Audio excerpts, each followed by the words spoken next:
go. Yeah.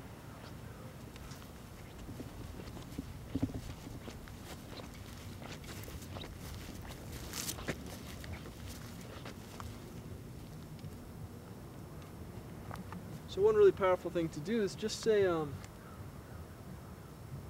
lot of us are, what do you call it, like inculcated. Our educational system is really predicated on answers. So if I ask you a question and you're the teacher, you're supposed to tell me the answer. That's what we pay you for, is answers, right? Thinking about nature is really different. It's really much more dependent on good questions. And a really good one that you can ask yourself all the time is, what does this mean? Really simple, but if I say, hey, look at this. I'll have my kids out and I'm playing around and like, what's this? And they'll come over and look at it.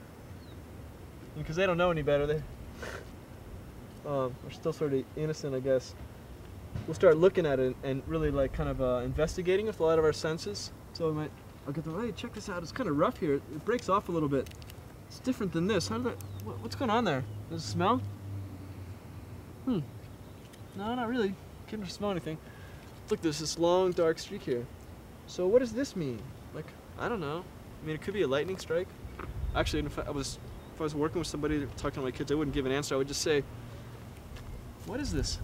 I mean, we just investigate. It's like sort of a constant process of investigation. And really sort of hold back answers, because you'll notice with kids, like, kids will bring you their thing that's really important to them. It's like, Papa, what's this? You can say, oh, it's cardinal feather. Or, you know, it's a piece of bark from whatever kind of tree this is, locust tree. But then you'll see, like, if you answer them like that, they just kind of, like, all the energy goes out of them. They just kind of deflate, and they're like, oh, okay. What's a lot better is really to say, I don't know, what do you got? Like, oh, I found this is a feather. What kind of feather is it? I don't know, what's it look like? Oh, it's got, you go down and, like, look at, okay, it's got this, like, shaft thing, and it's got, you just use a lot of descriptive language, get them to investigate it. And then, you know, where did it come from? Which part of the bird? You think from the tail or wings? Which part of the wing? Like out here on the end or up here on the top? What kind of feathers are these on the chest? Are they like soft and straight? Or are they, you know, are they fluffy or what? Just keep going into questions. And at the end of the story, it's like, I don't tell them any answers because it doesn't really matter. What I want them to do is have new eyes. I want them to be able to see stuff and investigate really carefully.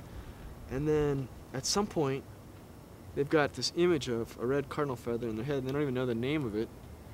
And then they look, and they have a lot of patience, and they see the bird, and they see it, you know, maybe it holds its wing out, and it cleans itself, and they're like, ah, wing feather, cardinal.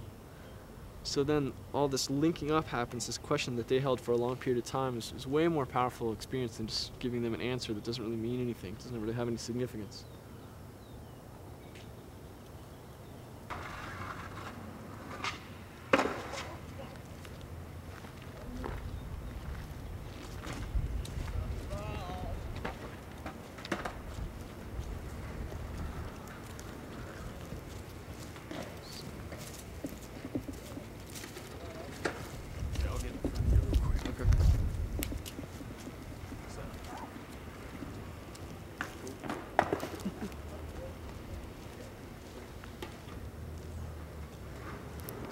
Here's a good, you know, what does this mean? What is this? Where'd it come from? How did it get broken up like that? You see those little tiny marks right there? Who made that? Huh. Where'd it come from? What is this? Oh, walnut. Yeah, I've seen these, like walnuts. I don't know, are there any walnut trees around here? Actually, I don't think there are.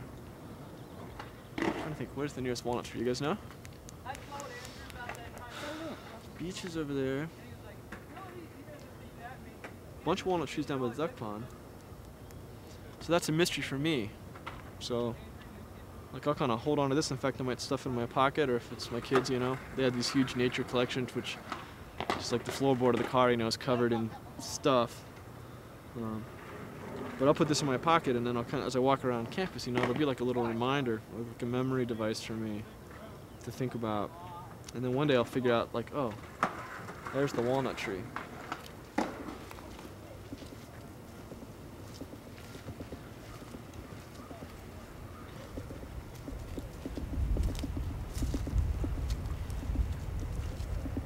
This room let me say, if the nut of the mystery can't be held, at least let me touch the shell.